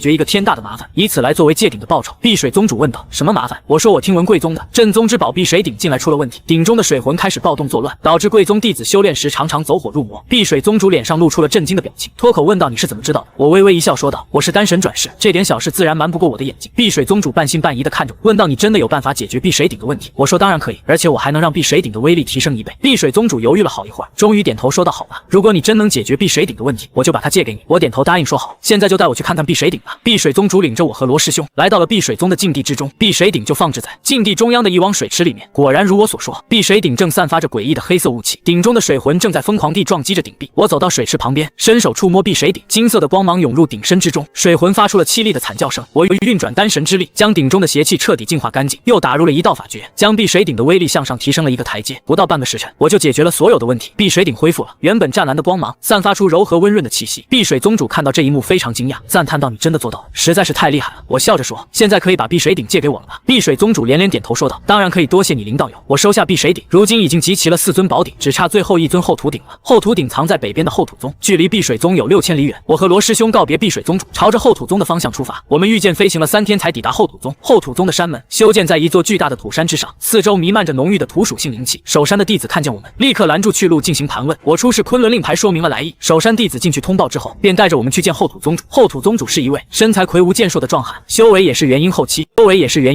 他听完我的来意后，立刻说道：“后土鼎可以借给你用，不过我有一个条件。”我问道：“什么条件？请讲。”后土宗主说：“我听说你收服了万寿鼎，能否帮我收服我宗后山里的那只千年土龙？他经常跑出来捣乱，伤害我宗无辜的弟子。”我点头答应说好，这件事没问题。后土宗主立刻带着我们来到后山，后山有一个巨大的山洞，千年土龙就住在山洞深处。我们刚到洞口，就听到一声震天的咆哮，一只体型巨大的土龙从山洞里冲了出来，它身长足有100丈，浑身覆盖着土黄色的坚硬鳞片，散发着金丹后期的强大威压。后土宗主指着土龙说道：“就是他在捣乱。”我笑了笑说：“看我的吧。”我操控万兽鼎，放出几只妖兽的虚影，朝着土龙猛扑过去。土龙咆哮着与那些妖兽兽虚影缠斗在一起。我趁机运转万兽炼妖诀，打出一道道法诀落在土龙身上，土龙渐渐变得温顺起来，最后乖乖的趴在地上表示臣服。后土宗主看到这一幕非常高兴，连声说太感谢你了，林道友，我终于不用再担心。说太感谢你了，林道友，我终于不用再担心这家伙捣乱了。说完，他立刻就把后土鼎借给了我。现在我终于集齐了上古五行鼎，我心中大喜过望，终于可以回去彻底封印蚩尤了。我和罗师兄告别后土宗主，立刻动身朝着昆仑赶去。我们施展御剑飞行数日，夜兼程，5天后终于回到了昆仑。刚到昆仑山门，就看见天空被浓重的魔气所笼罩，丹晨子正带领着弟子们与天阴魔帝率领的魔教大军展开激烈的厮杀。天阴魔帝的修为已经达到了化神期，实力非常恐怖，丹晨子和诸位长老联手都不是他的对手。昆仑一方已经死伤惨重，苏清寒也在战场上拼杀，他正在与一名魔教长老激战，渐渐落入了下风，眼看就要被对方斩杀。我心中勃然大怒，立刻操控五行鼎朝天阴魔帝狠狠砸去。天阴魔帝看见五行鼎，脸上露出了震惊的神色，脱口说道：“五行鼎，你居然集齐了五行鼎！”我说：“没错，今天就是你的死期。”天阴魔帝冷哼一声说道：“就算你集齐了五行鼎，也不是我的对手，我可是化神期的。”说道：“就算你集齐了五行鼎，也不是我的对手，我可是化神期的强者。”说完，他举起手中的魔剑朝我猛劈过来。我操控五行鼎结成一座五行大阵，稳稳地挡住了他的攻击。五行大阵威力无穷，天阴魔帝的攻击根本无法破阵。我趁机运转丹神的全部力量，将这股力量注入五行鼎中。五行鼎爆发出耀眼的五色光芒，朝着天阴魔帝击射而去。天阴魔帝脸色大变，想要躲闪，可是已经来不及了。五色光芒击中了他的身体，他发出一声凄厉的惨叫，身体瞬间化为飞灰。剩下的魔教弟子看见魔帝已死，吓得魂飞魄散，纷纷跪地投降。我没有杀掉他们，只是废去了他们的修为，然后将他们驱逐出了昆仑。解决了魔教大军之后，我带着五行鼎来到禁地3层。蚩尤的封印已经快要彻底破碎了。蚩尤看见我，发出一阵狂笑，说道：“丹神，你以为集齐五行鼎就能封印我吗？你太天真了。”我冷笑一声说道：“今天我不只要封印你，还要将你彻底消灭。”说完，我操控五行鼎结成了一个更加强大的五行封印阵，朝着蚩尤镇压下去。蚩尤咆哮着发动鼎结成了一个更加强大的五行封印阵，朝着蚩尤镇压下去。蚩尤咆哮着发动猛烈攻击，想要冲破封印阵的压制，可是五行封印阵威力无穷，他根本冲不出去。我运转丹神之力，不断加固封印，整整用了3个时辰，才将蚩尤彻底封印在地下深处。而且这次的封印比上次坚固了100倍，没有上万年的时间，他根本别想破封而出。封印完成之后，我长出了一口气，终于解决了这个天大的麻烦。罗师兄和丹晨子都围了上来，满脸欣喜地看着我。苏清寒扑进我的怀里，激动地哭了起来。我轻轻拍着他的后背，安慰他说：“没事了，一切都结束了。”接下来的日子里，昆仑恢复了往日的平静，我成了整个修仙界人人敬仰的英雄。各个宗门的掌门都来昆仑拜访我，想要拜我为师学习炼丹之术，可是我都一一拒绝了。我只想和苏清寒还有罗师兄一起在昆仑山上安安静静的修炼。这天我正在丹顶峰禁地专心炼制丹药，突然感觉到一股来自天外的强大气息。我心中一惊，抬头望向天空，只见天空中竟然出现了一道巨大的裂缝，一只巨大的眼睛从裂缝中显露出来，紧紧地盯着我看。我能感觉到这只眼睛的主人修为深不可测，比蚩尤还要厉害100倍不止。我握紧了手中的五行鼎，眼神变得无比坚定。不管你是谁，只要你敢来侵犯修仙界，我就一定会将你打败。我握紧了手中的五行鼎，那只巨大的眼睛在天空中停留了片刻，似乎正在仔细地打量着我。瞳孔之中翻涌着混沌的雾气，然后缓缓地向上升起，天空中的裂缝也随之闭合，仿佛什么都没有发生过一样。可是我知道，这不过是暴风雨前的宁静。一场比蚩尤和天阴魔帝更加可怕的危机正穿越时空的阻隔，朝着修仙界步步逼近。丹晨子走到我的身边，脸色苍白的像一张纸，声音都在发抖。刚才那到底是什么东西？我活了500多年，从来没见过如此恐怖的气息。我摇了摇头，语气凝重的说道：“我也不清楚他的具体身份，但可以肯定他来自传说中的上界，而且他的实力远在蚩尤和天阴魔帝之上。”罗师兄皱紧了眉头，握住了腰间的佩剑。上界难道那些古籍中记载的飞升之后的世界真的存在吗？我点了点头说道：“没错，我们所在的修仙界只是3000下界当中的一个，上面还有更加广阔的上界。刚才那只眼睛的主人就是上界的顶尖强者，他刚才是在探查我的实力，也是在探查整个修仙界的底蕴。”周围的昆仑弟子们听到这话都炸开了锅，他们从小就听着飞升的传说长大，却从来没有人相信上界真的会派人下来，一个个脸上都露出了震惊和恐惧的神情。苏清寒轻轻走到我身边，伸手握住了我的手，他的手心有些发凉，但眼神却无比坚定。陆长生，不管发生什么事情，我都会和你在一起。我转过头看着他，心里涌起一股暖流。我轻轻拍了拍他的手，笑着说：“放心吧，有我在，谁也别想伤害你，也别想伤害修仙界的任何人。”接下来的3天，整个修仙界都陷入了恐慌之中。天外巨眼出现的消息像长了翅膀一样，传遍了每一个角落，从繁华的修仙城镇到偏僻的山野村落，所有人都在议论这件事情。各个宗门的宗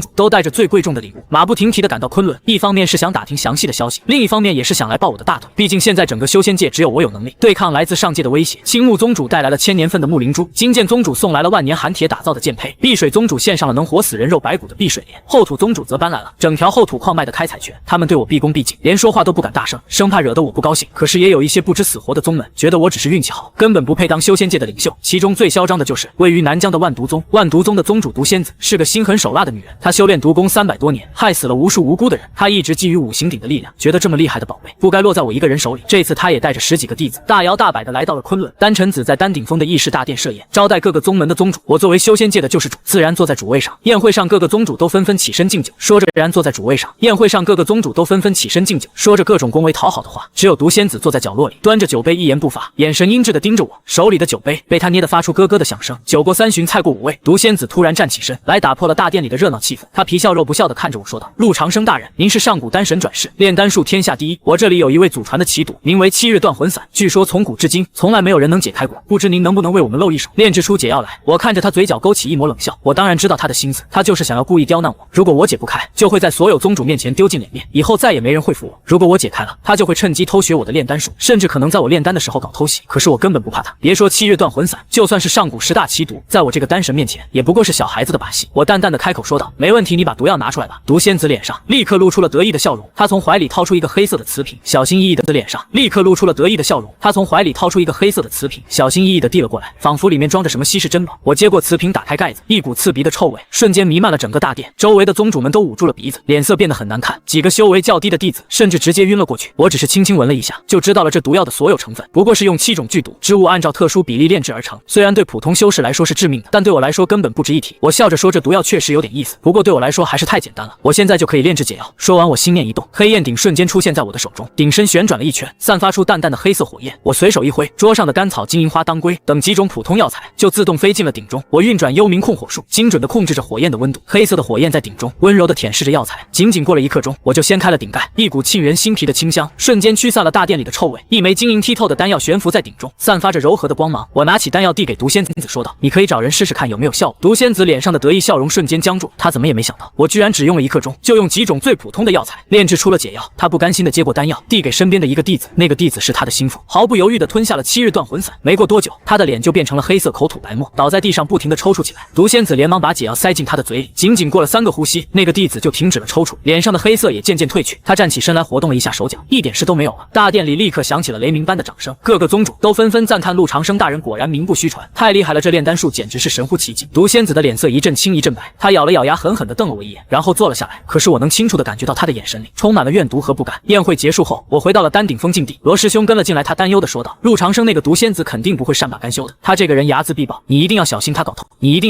偷袭。”我点了点头说道：“我知道，他要是敢来，我就让他有来无回，正好杀鸡儆猴，让那些心怀不轨的人看看和我作对的下场。”果然，当天晚上3更时分，毒仙子就带着8个修为最高的弟子偷偷潜入了丹顶峰禁地。他们穿着黑色的夜行衣，避开了守山弟子的巡逻，直奔我存放五行鼎的房间。可是他们刚走到房间门口，就触发了我提前布下的五行焚天阵，无数道颜色各异的火焰从地面、墙壁、天花板同时喷了出来，瞬间形成了一个巨大的火龙，把他们困在了里面。毒仙子大吃一惊，连忙带着弟子躲闪。可是阵法的威力远超他们的想象，火焰的温度高得惊人，他们的护身罡气仅坚持了几秒钟就被烧得粉碎。3个弟子躲闪不及，被火焰直接吞噬，连惨叫都没来得及发出，就变成了一堆灰烬。毒仙子也被烧伤了左臂，黑色的衣服烧得破破烂烂，看起来狼狈不堪。就在这时，我从房间里走了出来，抱着胳膊冷冷地看着他：“毒仙子，你好大的胆子，居然敢夜闯丹顶峰！你好大的胆子，居然敢夜闯丹顶峰禁地，还想偷我的五行鼎！”毒仙子咬着牙恶狠狠地说道：“陆长生五行鼎是天下至宝，凭什么你一个人独占？有本事我们公平一战，谁赢了五行鼎就归谁。”我嗤笑一声说道：“公平一战你也配？你带着人偷偷摸摸来偷袭，现在居然跟我谈公平！再说了，就算是公平一战，你在我手里也走不过3招。”毒仙子被我说的恼羞成怒，他大喊一声：“一起上，杀了他！”剩下的5个弟子立刻抽出武器朝我扑了过来，我连动都没动，心念一动，万兽鼎从我的怀里飞到空中，变大了数倍，放出10几只凶猛的妖兽虚影朝那5个弟子扑去。那些妖兽虚影都是万兽鼎里封印的上古妖兽的残魂，每一只都有金丹期的实力，那5个弟子根本不是对手，仅几个回合就被妖兽撕成了碎片。毒仙子看到这一幕，吓得魂飞魄散，他知道自己不是我的对手，转身就想逃跑，可是我怎么可能让他跑掉？我运转凝火步，瞬间出现在他的身后，一脚踹在他的后背上，他像断了线的风筝一样飞了出去，重重的脚踹在他的后背上，他像断了线的风筝一样飞了出去，重重的摔在地上，喷出一大口鲜血。我几步走到他面前，踩住他的胸口，冷冷的说道：“念在你没有造成太大的损失，我今天不杀你，但我要废掉你的修为，让你再也没有能力去害人。”毒仙子吓得浑身发抖，连忙磕头求饶：“陆长生大人饶命啊！我知道错了，我再也不敢了，求你放过我吧，我愿意给你当牛做马。”我没有理会他的求饶，抬起手，一道金色的光芒射出，精准的废掉了他的丹田。他发出一声凄厉的惨叫，瘫倒在地上，眼神变得空洞无比。我对着外面喊道：“来人，把他拖出去，逐出昆仑，永远不许再踏入修仙界一步！”几个守山弟子立刻跑了进来，拖着毒仙子离开了。罗师兄走到我身边，看着毒仙子的背影说道：“你就这样放了他，会不会太便宜他了？他肯定还会报复的。”我摇了摇头说道：“杀了他反而会引起其他宗门的不满，说我滥杀无辜，废掉他的修为，已经是对他最大的惩罚。而且我总觉得他背后还有人指使，留着他说不定能引出更大的雨。接下来的半个月，又有3个不长眼的宗门想留着他说不定能引出更大的雨。接下来的半个月，又有3个不长眼的宗门想要挑衅我的权威，有的想抢夺昆仑的矿脉，有的想联合起来逼逼我交出五行鼎，结果都被我轻松解决了。宗主被废掉了修为，宗门也被解散了。从此之后，再也没有人敢质疑我的权威，整个修仙界都对我唯命是从。只要我一声令下，所有宗门都会立刻响应。这天，我正在禁地2层擦拭新收服的几尊鼎器，突然感觉到一股熟悉的邪恶气息从禁地3层传来。这股气息和蚩尤的魔气很像，但更加纯粹，更加邪恶。我心中一惊，立刻放下手中的卜，朝着3层赶去。罗师兄也察觉到了异常，跟在我身后。我们来到3层的封印之地，发现我之前加固的封印上居然出现了一道手指宽的裂缝，一股黑色的雾气正从裂缝中缓缓冒出，周围的花草树木碰到雾气之后瞬间就枯萎了。我皱着眉头说道：怎么回事？我明明用五行之力加固了封印，就算是蚩尤全力冲击，也不可能这么快就出现裂缝。罗师兄脸色凝重的说道：会不会是上次那只天外巨岩搞的鬼？他在暗中破坏封印？我摇了摇头说道：不是，这股力量不是来自天外，而是来自封印内部，而且我能感觉到有什么东西正在从里面往外爬。就在这时，裂缝突然扩大了1倍，一只干枯的黑色手掌从裂缝中伸了出来，手掌上长着长长的指甲，闪烁着寒光，朝着我的喉咙抓来。我早有准备，心念一动，黑焰鼎飞出来挡在我的面前，当的一声巨响，那只手掌被弹了回去，黑焰鼎也被震得后退了3尺。一个沙哑难听的声音从裂缝中传来：结丹神，好久不见，没想到你居然真的转世了，还恢复了这么多实力。我心中一惊，这个声音我好像在哪里听过，可是又想不起来。我冷冷地问道：你是谁？你怎么知道我是丹神转世？那个声音大笑起来说道：我是谁，你很快就会想起来的，我是来给你报信的。丹魔大人马上就要降临了，到时候整个修仙界都会成为他的囊中之物，你也会被他抽走丹神本源，永世不得超生。说完，那只手掌就缩了回去，裂缝也自动愈合了，仿佛什么都没有发生过。我站在原地，脸色变得非常难看。丹魔这个名字像一道闪电，劈开了我尘封的记忆。我终于想起他是谁了。罗师兄看到我脸色不对，连忙问道：陆长生，你怎么了？丹魔到底是什么人？我深吸一口气，缓缓地说道：丹魔是我前世的师弟，我们一起拜入上古丹宗，他的天赋仅次于我，深受师父的喜爱。可是他心术不正，为了追求最快的提升速度，不惜修炼禁术，用修士的生魂炼制邪丹。我发现之后，想要废掉他的修为，把他逐出师门。可是他提前得到了消息，偷走了宗门的镇宗之宝血魂丹经逃跑。后来他投靠了蚩尤，成为了蚩尤的左膀右臂。在我封印蚩尤的那场战斗中，就是他从背后偷袭了我，才导致我魂飞魄散，只有一丝残魂转世重生。罗师兄听完气得浑身发抖，这个丹魔太卑鄙了，居然背后偷袭，简直是无耻至极。我握紧了拳头，眼神冰冷。当年的仇我一定要报，而且他既然能通过封印和我说话，说明他离降临已经不远了。我们必须尽快提升实力，做好战斗准备。罗师兄说道：那我们现在做好战斗准备。罗师兄说道：那我们现在该怎么办？你的修为已经是元婴期了，在修仙界已经是顶尖水平，还能怎么提升？我想了想说道：我打算炼制一枚10品仙丹，9转还魂丹，服用之后可以直接突破到化神期，而且还能重塑肉身，让我的丹神本源恢复的更多。罗师兄大吃一惊，说道：10品仙丹，那可是传说中的丹药啊！自从上古大战之后，就再也没有人炼制成功过，你真的能行吗？我笑了笑说道：别人不行不代表我不行，我是丹神转世，只要有足够的药材，我就能炼制出来。而且9转还魂丹不仅我能服用，清寒和你也能服用，到时候我们的实力都会有质的飞跃。罗师兄兴奋地说道：那太好了，我们现在就去找药材，炼制9转还魂丹。第2天，我就召集了所有宗门的宗主，把丹魔即将降临的消息告诉了他们，并且让他们帮忙寻找炼制9转还魂丹所需的各种药材。各个宗主都毫不犹豫地答应了，他们知道这不是我一个人的战斗，而是整个修仙界的生死存亡。如果我输了，他们所有人都要死。仅仅渊界的生死存亡，如果我输了，他们所有人都要死。仅仅用了5天时间，所有的药材就都集齐了，其中有很多都是各个宗门的镇宗之宝，比如青木宗的万年青木星，金剑宗的千年剑髓，碧水宗的9转碧水莲，后土宗的1年土灵晶。我在丹顶峰的山顶搭建了一个巨大的炼丹台，周围布下了9981道防护阵法。炼制10品仙丹需要7749天，而且不能有任何打扰，否则就会炼丹失败，甚至会引发丹爆，将整个丹顶峰都夷为平地。我让罗师兄和苏清寒带着1000个最精锐的弟子守在炼丹台外面，不许任何人靠近。然后我就登上了炼丹台，拿出了五行鼎。炼制10品仙丹必须用五行鼎才行，其他的鼎器根本承受不住10品仙丹的力量。我深吸一口气，运转全身的丹神之力，将所有药材按照顺序投入了五行鼎中，然后我操控五行之火开始炼制。五行之火是天地间最强大的火焰，由金木水火土5种属性的火焰融合而成，比幽冥黑焰还要厉害100倍。在五行之火的炼制下，坚硬属性的火焰融合而成，比幽冥黑焰还要厉害100倍。在五行之火的炼制下，坚硬如铁的药材很快就融化了，变成了一滩滩颜色各异的药液。我小心翼翼地控制着火候，不断地打入法诀，将药液中的杂质一点点提炼出来。时间一天天过去，转眼间就过了48天，丹药已经基本成型，散发出浓郁的香气。这股香气传遍了整个昆仑仙宗，甚至飘到了千里之外。所有闻到香气的修士都感觉到自己的修为有了一丝松动，很多卡在瓶颈多年的修士居然直接突破了。就在这时，天空突然变得漆黑一片，乌云密布，雷声滚滚，无数道黑色的闪电在云层中翻滚。这是丹劫，炼制10品仙丹会引来天地的嫉妒，降下最恐怖的丹劫。如果能扛过去，丹药就能炼制成功；如果扛不过去，就会丹毁人亡。我看着天空中的丹劫，脸上没有丝毫惧色。我心念一动，五行鼎飞到空中，准备迎接丹劫的冲击。第一道闪电带着毁天灭地的力量劈了下来，正好劈在五行鼎上，当的一声巨响，五行鼎纹丝不动，闪电被反弹了回去，在天空中炸开。紧接着第2道、第3道，无数道闪电接连不断的劈下来，都被五行鼎稳稳的挡住了。就在最后一道，也是最强大的一道，闪电劈下来的时候，一个黑色的身影突然从云层中窜了出来，朝着我拍出一掌。掌风带着浓郁的魔气，速度快得惊人。我心中一惊，连忙转身抵挡，可是还是晚了一步，被他一掌拍在胸口。我喷出一大口鲜血倒飞出去，重重的摔在炼丹台上。那个黑色的身影趁机朝着五行鼎扑去，想要抢走里面的九转还魂丹。就在这时，苏清寒冲了上来，挡在了五行鼎前面。那个黑色的身影毫不犹豫的朝着苏清寒拍出一掌，这一掌的威力足以将一个化神期修士拍成肉泥。我大喊一声：“清寒小心！”想要冲过去救他已经来不及了。就在手掌快要击中苏清寒的时候，他的身上突然爆发出耀眼的绿色光芒，一股神圣而强大的力量从他的体内涌出，形成了一个绿色的护罩。那个黑色的身影的手掌拍在护罩上，发出一声巨响，他自己反而被震飞出去，重重的摔在地上。我大吃一惊，这股力量是药神之力，难道苏清寒是上古药神的转世？就在这时，苏清寒的眼睛变成了碧绿色，他的脑海里涌入了无数古老的信息，他的气质也发生了翻天覆地的变化，变得无比威严，仿佛是高高在上的神明。他看着那个黑色的身影，淡淡的开口：“丹魔的走狗也敢在这里放肆？”那个黑色的身影脸上露出了恐惧的神情，他颤抖着说道：“药神，你居然也转世了？不可能，这不可能！”苏清寒没有理会他，随手一挥，无数道绿色的藤蔓从地面长出，缠住了那个黑色的身影。藤蔓上长满了尖刺，深深的刺进了他的肉里。我趁机走上前，一脚踩住他的胸口，冷冷的问道：“你是谁？丹魔在哪里？他什么时候会降临？”那个黑色的身影咬着牙说道：“我是丹魔大人的左护法黑煞，丹魔大人已经在上界打开了通道，3天之后就会带着100万魔兵降临修仙界，你们都要死。”说完，他就咬碎了嘴里的毒药，七窍流血而死。我走到苏清寒身边，看着他：“来，我们一同服下这枚丹药，让修为再上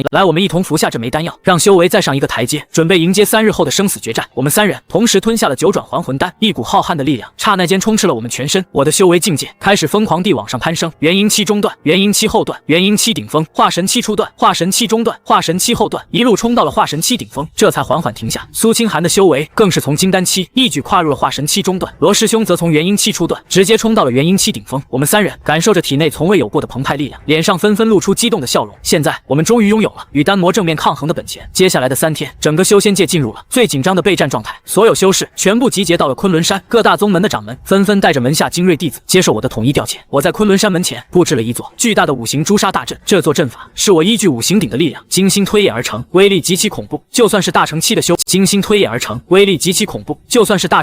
士一旦陷入阵中也很难脱身。第3日清晨，天空骤然变得漆黑无比，无数道黑色的空间裂缝在苍穹之上蔓延开来，密密麻麻的魔兵从裂缝中蜂拥而出，遮蔽了日光，根本望不到尽头。领头的是一名身披黑色长袍的男子，他脸上戴着一只青铜面具，只露出一双冰冷刺骨的眼睛，从他身上散发出了大成期初段的恐怖威压。他便是丹魔。丹魔盯着我，发出阴冷的笑声：“好师兄，好久不见啊！没想到你不但转世重生，还找到了药神的转世之人，真是让我意外。”我冷冷地看着他，开口道：“丹魔，当年你背叛我，背叛师门，投靠蚩尤，害死无数同门师兄弟，这笔血债，今天我们该好好清算一下了。”丹魔放声大笑：“清算？你有什么资格跟我清算？当年我能杀你一次，今天就能再杀你一次，而且这次我要让你形神俱灭，永远无法超生。”话音刚落，他大手一挥，100万魔兵如决堤洪水般朝着昆仑山疯狂涌来。我暴喝一声：“结威！”100万魔兵如决堤洪水般朝着昆仑山疯狂涌来。我暴喝一声：“结阵！”所有修士立刻按照事先部署，迅速进入五行朱砂阵。无数道色彩各异的光芒从大阵中激射而出，迎向了魔兵。魔兵成片成片的倒下，可他们的数量实在太过庞大，杀完一波又涌上来一波，仿佛永远杀不完。丹魔看着眼前这一幕，脸上毫无表情。他缓缓抬起右手，掌心出现了一只漆黑的丹炉。这只丹炉与我的黑焰鼎一模一样，只是通体漆黑，散发着浓烈的邪气。这是他利用无数生魂祭炼出的本命丹炉万魂鼎，威力丝毫不亚于我的五行鼎。丹魔催动万魂鼎，朝着五行朱砂阵狠狠砸去。万魂鼎在空中瞬间膨胀数倍，携带着万钧之力，重重砸在阵法的护罩上。咔嚓一声脆响，护罩表面出现了无数裂痕，眼看就要彻底碎裂。我心头一紧，立刻飞身而起，催动五行鼎挡住了万魂鼎的第2击。当的一声震天巨响，我和丹魔同时被震得向后连退数步。丹魔冷笑一声：“好师兄，你的实力确实比我想象中更强，不过你该不会以为这样就能赢我吧？太天真了。”说罢，他再次催动万魂鼎朝我猛攻过来，我也催动五行鼎迎了上去。2只巨鼎在空中不断碰撞，发出震耳欲聋的轰鸣，整片天空都被鼎身碰撞迸发的光芒照得通亮。苏清寒和罗师兄也飞身赶来助我对付丹魔。苏清寒催动药神之力，打出一道道翠绿光芒，净化着丹魔身上的魔气。罗师兄则操控血魂鼎，不断寻找丹魔的破绽发起攻击。可丹魔的实力实在太过强悍，我们3人联手也只能勉强与他战成平手，根本无法伤到他分毫。就在这时，丹魔突然施展出了血丹经中的禁忌秘术万魂是天。万魂鼎中飞出了无数怨灵，这些怨灵全是他这些年来残害的修士，每一个都充满滔天怨气，怨灵铺天盖地朝我们扑来，所过之处一切都被腐蚀殆尽。五行朱砂阵的护罩瞬间就被撕碎，无数修士被怨灵吞噬，发出凄厉的惨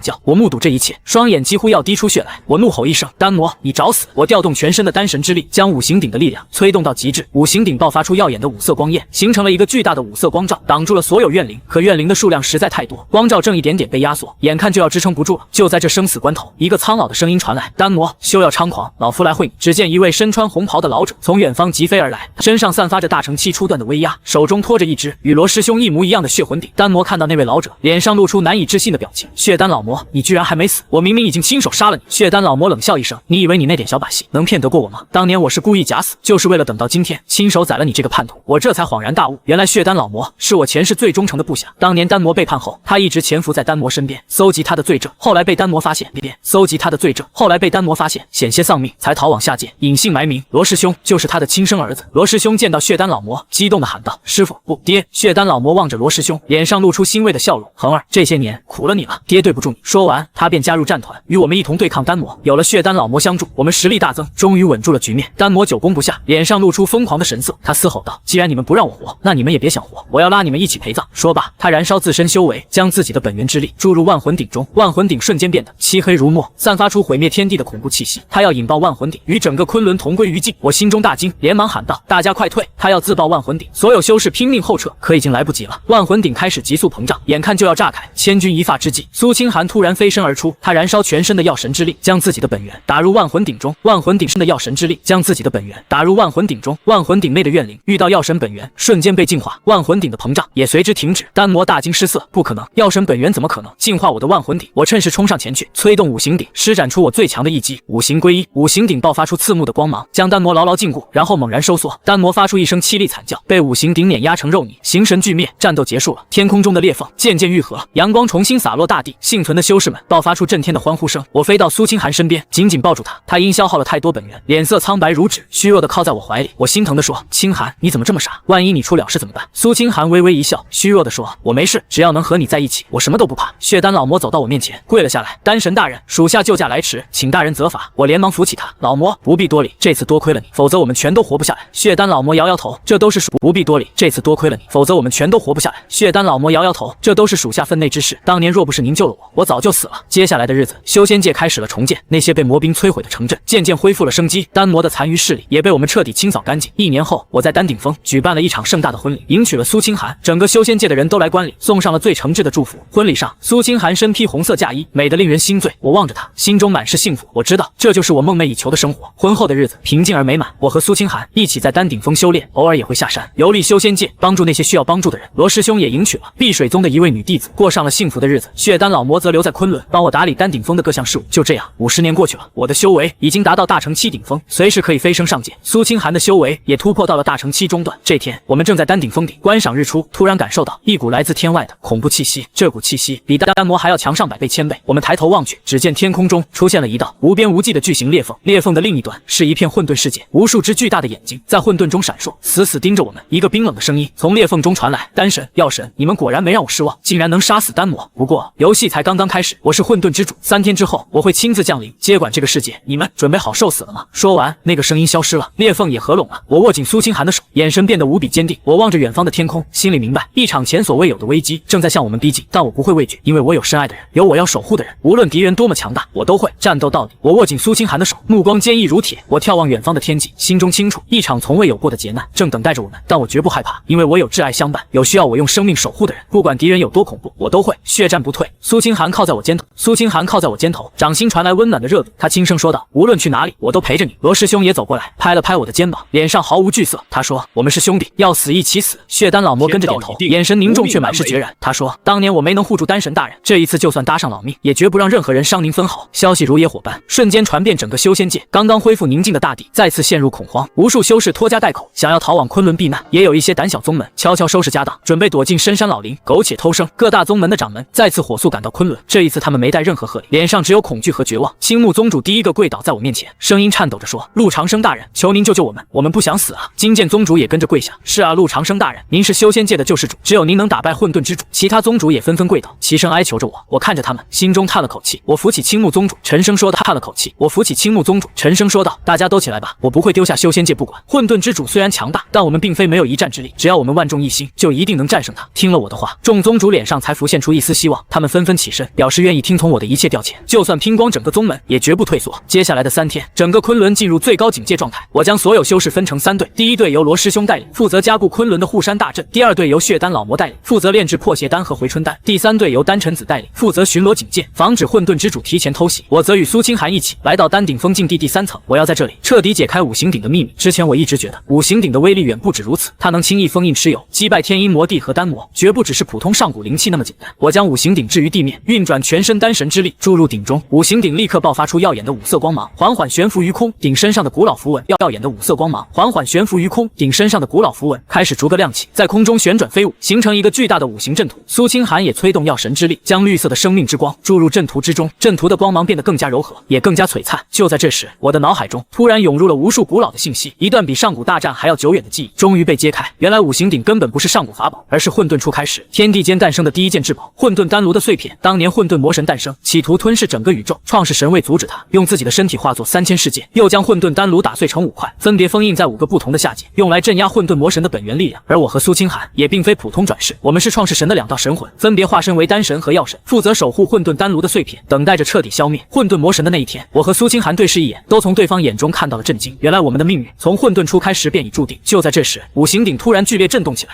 命运从混沌初开始便已注定。就在这时，五行鼎突然剧烈震动起来，5尊鼎器自动分离，然后又重新融合在一起，变成了一只通体混沌色的巨大丹炉。炉身上刻满无数古老符文，散发着神圣而强大的气息。这就是真正的混沌丹炉，一股浩瀚的力量从混沌丹炉中涌入我体内，我的修为开始疯狂攀升。大成期中段，大成期后段，大成期顶峰，渡劫期初段，渡劫期中段，渡劫期后段，一直冲到渡劫期顶峰才停下来。苏清寒的修为也直接突破到渡劫期中段，我们2人如今已是3000下界，有史以来最强的修士。我伸出手，轻轻抚摸着混沌丹炉，能清晰感受到我与他之间存在着一种血脉相连的联系。我可以随心所欲地操控它，发挥出它的全部威力。我嘴角扬起一抹自信的笑容。混沌之主，不管你有多强，这一次我必胜你。就在这时，天空骤然变得漆黑，无数道黑色闪电在云层中翻滚，一股恐怖到极致的气息从天空中压下来，整个昆仑都在颤抖，仿佛随时会崩塌。所有修士都吓得面如土色，瘫倒在地，连动弹都做不到。混沌之主来了！我拉着苏清寒的手，缓缓升到空中。罗师兄和血丹老魔也带着所有修士飞到我们身后，严阵以待。天空中一道无边无际的巨型裂缝缓缓张开，一个身穿黑色长袍的男子从裂缝中走了出来，他的面容模糊不清，仿佛笼罩在迷雾中，只有一双眼睛如同2个黑洞，散发着吞噬一切的光芒。他就是混沌之主。混沌之主看着我，淡淡开口：“丹神，好久不见，没想到你居然能提前觉醒混沌丹炉，真让我意外。”我冷冷地看着他，少废话，你到底想干什么？混沌之主笑了笑，声音里毫无感情：“我不想干什么，我只是来带走混沌丹炉，还有你和药神，跟我回上界。”我皱起眉头：“回上界？为什么？”混沌之主说：“因为混沌魔神已经冲破了上界的封印，现在整个上界都已经沦陷了，只有你和药神联手混沌丹炉，才能彻底消灭他。”我心中一惊，这和我预想的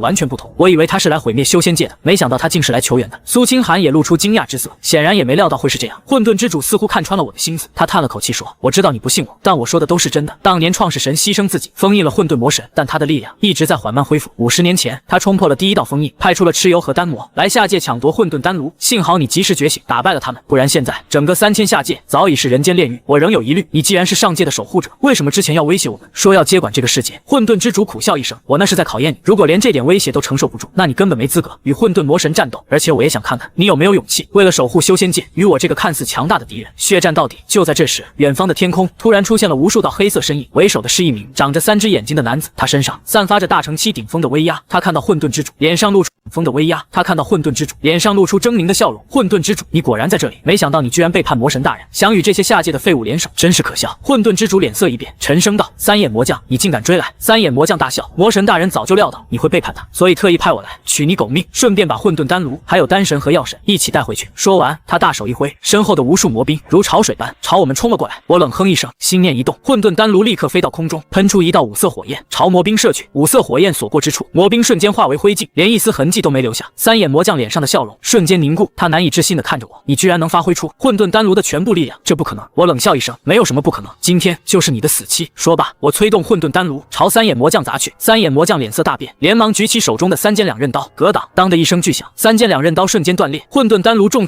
当的一声巨响，3尖2刃刀瞬间断裂，混沌丹炉重砸在他胸口，他喷出一大口黑血，倒飞出去，重摔在地上。我几步跨到他面前，踩住他的胸口，冷冷道：“说，混沌魔神现在在哪里？”三眼魔将恶狠狠地盯着我：“你别得意，魔神大人很快就会亲自降临下界，到时候你们全都要死。”说完，他咬碎了嘴里的毒药，七窍流血而亡。剩下的魔兵见三眼魔将已死，吓得魂飞魄散，转身就逃。我催动混沌丹炉，喷出无数道五色火焰，瞬间将所有魔兵全部焚烧殆尽。战斗结束了，天空中的乌云渐渐散去，阳光重新洒落，所有修士都爆发出震天的欢呼声。混沌之主走到我面前，深深鞠了一躬，他说：“丹神大人，对不起，之前我不该隐瞒你，我也是没办法。上界到处都是混沌魔神的眼线，我只能用这种方式来测试您的实力。”我扶起他，笑着说：“没关系，我理解你的苦衷。既然混沌魔神马上就要降临下界，那我们赶紧准备吧。”混沌之主点了点头，说：“好，不过过在此之前要降临下界，那我们赶紧准备吧。混沌之主点了点头，说好。不过在此之前，我有一件事要告诉你，其实您的父母并没有死在天阴魔教手里，他们现在还活着，就在上界的丹神殿里。我浑身一震，难以置信地看着他。你说什么？我的父母还活着？混沌之主点了点头，是的，当年天阴魔教屠杀你们村子的时候，是我派人救了他们，然后把他们带到上界，保护了起来。我之所以没告诉你，是怕你知道后会不顾一切冲上界去找他们，那样就会打乱我们的计划。我激动得浑身发抖。这么多年来，我一直以为自己是个孤儿，没想到我的父母竟然还活着。苏清寒握住我的手，笑着说：“太好了，陆长生，我们终于能见到伯父伯母了。”罗师兄也走过来，拍了拍我的肩膀：“恭喜你啊，陆长生，终于找到自己的父母了。”血丹老魔也笑着说：“这真是天大的喜事啊！丹神大人，我们现在就飞升上界吧。”我点了点头：“好，我们现在就飞升上界，去救我的父母，然后彻底消灭混沌魔神。我让丹臣子留在下界，负责管理修仙界的事务，然后带着苏清寒、罗师兄、血丹老魔还有混沌之主一起飞到空中。我运转全身力量，打出一道法诀，打开了飞升通道。一道金色光柱从天空中射下，笼罩住我们。我们顺着光柱缓缓向上飞去，很快就消失在了天际。穿过飞升通道，我们来到了上界。上界的天空是灰蒙蒙的，空气中弥漫着浓郁魔气，到处都是断壁残垣，尸横遍野。曾经繁华的上界，如今已变成人间炼狱。看到这一幕，我们都沉默了，心中充满愤怒与悲伤。混沌之主叹了口气说：“这都是混沌魔神干的。他每占领一个地方，就会杀光那里所有生灵，吸收他们的灵魂，来增强自身力量。现在整个上界只剩下丹神殿和药神殿还在苦苦支撑。”我握紧拳头，眼神冰冷。混沌魔神，我一定要让你血债血偿。我们跟着混沌之主朝丹神殿的方向飞去。一路上，我们遇到了很多魔兵，都被我轻松解决。我的实力在上界也属于顶尖层次，普通魔兵根本不是我一合之敌，就连大成7的魔将，在我手里也走不过3招。罗师兄和血丹老魔也在战斗中不断成长，修为都突破到了渡劫期。飞了大约3天3夜，我们终于抵达丹神殿。丹神殿建在一座巨大山峰上，周围布下了无数防护阵法，抵挡着魔兵的进攻。看到我们回来，守山的弟子立刻露出激动的神情，他们大声喊道：“混沌之主回来了，丹神大人也回来了，我们有救了！”丹神殿的大门缓缓打开，一位身穿白色长袍的中年男子带着一群长老匆匆走了出来。他看到我，眼眶瞬间红了，声音颤抖着说：“叶儿，我的叶儿，我终于见到你了！我知道他就是我的父亲，当年丹神殿的少殿主林啸天。”我再也控制不住情绪，飞扑过去抱住了他。爹，我好想你！父亲紧紧抱着我，泪水打湿了我的肩膀。好孩子，爹也想你，这些年你受苦了。一个温柔的女声传来：“叶儿。”我抬头一看，一位美丽的妇人正站在不远处，看着我流泪。她就是我的母亲柳如烟。我松开父亲，扑到母亲怀里，娘。母亲抱着我，哭得气不到母亲怀里，娘。母亲抱着我，哭得泣不成声。好孩子，你终于回来了，娘还以为这辈子再也见不到你了。苏清寒走到我身边，对着我的父母恭恭敬敬鞠了一躬：“国父伯母好，我是苏清寒。”父母看着苏清寒，脸上露出满意的笑容。母亲拉着苏清寒的手，上下打量着他，笑着说：“好姑娘，长得真漂亮，叶儿能娶到你是她的福气。”苏清寒的脸一下子红透了，低下头，不好意思的笑了。罗师兄和血丹老魔也对着我的父母行了一礼：“国父伯母好。”父母笑着点了点头，连忙招呼我们：“快进去吧，别站在外面了。”我们跟着父母走进丹神殿。丹神殿里到处都是受伤的弟子，气氛十分沉重。父亲叹了口气说：“自从混沌魔神冲破封印以来，我们丹神殿已经损失了70%弟子，药神殿的情况比我们更糟。如果你们再晚来几天，恐怕我们就撑不住了。”我点了点头：“爹，你放心吧，这次我回来就是为了彻底消灭混沌魔神。我已经觉醒了混沌丹炉，还有药神的帮助，一定能打败他。”父亲脸上露出欣慰的笑容：“还有药神的帮助，一定能打败他。”父亲脸上露出欣慰的笑容：“好，不愧是我的儿子，有你这句话，爹就放心了。”接下来的日子，我们开始整合丹神殿和药神殿的力量，准备与混沌魔神展开最终决战。这天，我正在丹神殿的丹房里炼制12品仙丹，突然感受到一股恐怖的气息从远方传来，整个丹神殿都在剧烈颤抖。我心中一惊，立刻放下手中药材，飞到空中。苏清寒和其他人也跟着飞了出来。只见远方的天空已经变成纯黑色，一股毁天灭地的气息正朝我们这边逼近。混沌魔神来了！我大喊一声，所有弟子听令结阵。丹神殿和药神殿的弟子立刻行动起来，结成了一个巨大的混沌诛魔阵。我飞到阵眼位置，将混沌丹炉系到空中。苏清寒站在我身边，运转药神之力为阵法提供生命能量。罗师兄和血丹老魔分别站在阵法左右两侧，负责抵挡魔兵进攻。混沌之主则站在阵法后方，随时准备支援我们。很快，混沌魔神就出现在我们面前，他身高万丈，浑身覆盖，是准备支援我们。很快，混沌魔神就出现在我们面前，他身高万丈，浑身覆盖黑色鳞片，头上长着3只巨大牛角，眼睛如同2个血红色太阳，散发着恐怖光芒。他的身后跟着无数魔兵，遮天蔽日，一眼望不到头。混沌魔神看着我，发出一声震天狂笑：“丹神，药神，我们终于又见面了。千万年前你们联手封印了我，今天我就要让你们血债血偿。”我冷冷地看着他，少废话，今天我就要彻底消灭你，为所有被你害死的生灵报仇雪恨。说罢，我催动混沌诛魔阵，朝混沌魔神攻去。无数道五色光芒从阵法中射出，打向混沌魔神。混沌魔神冷哼一声，随手一挥，一道黑色魔气从他手中射出，挡住了所有攻击。他大手一挥，身后的魔兵如潮水般朝我们涌来。罗师兄和血丹老魔立刻带着弟子们迎了上去，双方展开激烈厮杀，喊杀声、惨叫声、兵器碰撞声交织在一起，响彻云霄。我和苏清寒则集中全力对付混沌魔神。我催动混沌丹炉，喷出一道五色火焰，射向混沌魔神。混沌魔神不闪不避，任由五色火焰打在他身上，五色火焰在他身上燃烧起来，可他却毫发无损。我心中一一惊，没想到他的肉身竟如此强悍。混沌魔神大笑，就这点力量也想伤我，太天真了。说完，他伸出巨掌朝我拍了过来，巨掌带着万钧之力，仿佛要将整片天空都拍碎。我连忙催动混沌丹炉挡在面前，当的一声巨响，我被震得连连后退，喷出一大口鲜血。苏清寒连忙扶住我，担忧地说：“陆长生，你没事吧？”我摇了摇头，我没事，小心。他的力量比我们想象的更恐怖。混沌之主飞过来，沉声道：“丹神大人，混沌魔神的弱点在他的眉心，那里是他的本源核心，只要击碎那里，就能彻底消灭他。”我点了点头，好，我明白了。清寒，你帮我牵制住他，我去攻击他的眉心。苏清寒点了点头，好，你小心。说完，苏清寒运转全身药神之力，打出无数道绿色藤蔓，缠住了混沌魔神的四肢，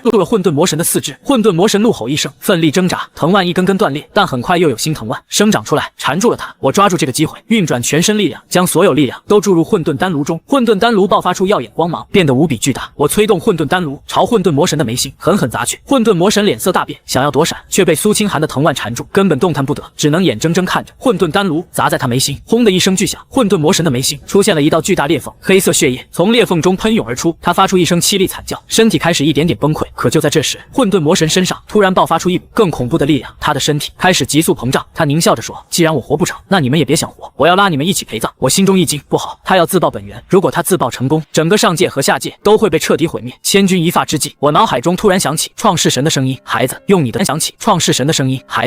丹神之力，结合药神的生命之力，还有混沌丹炉的创造之力，可以将混沌魔神的本源转化为纯净的混沌能量，用来滋养整个宇宙。”我立刻明白了，我大喊一声：“清寒，把你的力量全部注入我体内！”苏清寒毫不犹豫，立刻运转全身力量，将所有药神之力都注入了我体内。我将丹神之力、药神之力，还有混沌丹炉的力量全部融合在一起，形成了一道金色光芒，射入了混沌魔神的眉心。金色光芒所过之处，混沌魔神的身体开始一点点融化，变成了纯净的混沌能量。这些混沌能量扩散到整个宇宙，滋养着每一个星球，每一个生命。天空中的魔气渐渐消散了，灰蒙蒙的天空重新变得湛蓝，阳光洒在大地上，枯萎的花草树木重新抽出嫩芽，死去的生灵也在混沌能量的滋养下慢慢复活了。整个宇宙都焕发出新的生机。战斗结束了，我们胜利了，所有弟子都爆发出震天的欢呼。我和苏清寒紧紧相拥，泪水打湿了发出震天的欢呼。我和苏清寒紧紧相拥，泪水打湿了彼此的肩膀。罗师兄和血丹老魔也激动地抱在一起。我的父母还有混沌之主都露出了欣慰的笑容。接下来的日子，我们开始重建上界，在混沌能量的滋养下，上界很快就恢复了往日繁华，甚至比以前更加美丽。我成为了上界和下界共同的主宰，苏清寒则成为所有人敬仰的药神，罗师兄和血丹老魔也成为上界的大能，受到所有人的尊敬。1年后，我和苏清寒在上界的丹神殿举行了一场盛大的婚礼，整个宇宙的生灵都来参加我们的婚礼，送上了最真挚的祝福。婚礼上，苏清寒身披白色婚纱，美得令人窒息。我望着她，心中满是幸福。我知道，这就是我梦寐以求的生活。婚后的日子平静而美满，我和苏清寒一起在丹神殿修炼，偶尔也会带着父母回到下界，看看我们曾经生活过的地方，帮助那些需要帮助的人。罗师兄和碧水宗的女弟子也在上界举行了婚礼，过上了幸福的生活。血丹老魔则收了很多徒弟，将血丹经发扬光大。婚礼过上了幸福的生活。血丹老魔则收了很多徒弟，将血丹经发扬光大。就这样，1000年过去了，我的修为已经达到创世神的境界，苏清寒也达到了同样境界。我们可以创造新的世界，也可以毁灭旧的世界，但我们没有那么做，我们只是默默守护着这个我们用生命换来的和平而美丽的宇宙。这天，我和苏清寒站在丹神殿的山顶，俯瞰脚下繁华的世界。苏清寒靠在我肩头，轻声说：“陆长生，你说我们会永远这样幸福下去吗？”我紧紧握住他的手，笑着说：“会的，只要我们在一起，就会永远幸福下去。”苏清寒抬起头看着我，脸上绽放出灿烂的笑容，阳光洒在我们身上，温暖而美好。远方的天空万里无云，一群白鸽从天空中飞过，留下一串清脆的鸣叫。整个世界都充满了和平与希望。我知道，从此以后再也没有战争，再也没有灾难，所有生灵都能在这个美丽的宇宙中幸福快乐的生活下去。而我和苏清寒也会永远在一起，守护着这份来之不易的幸福，直到永远。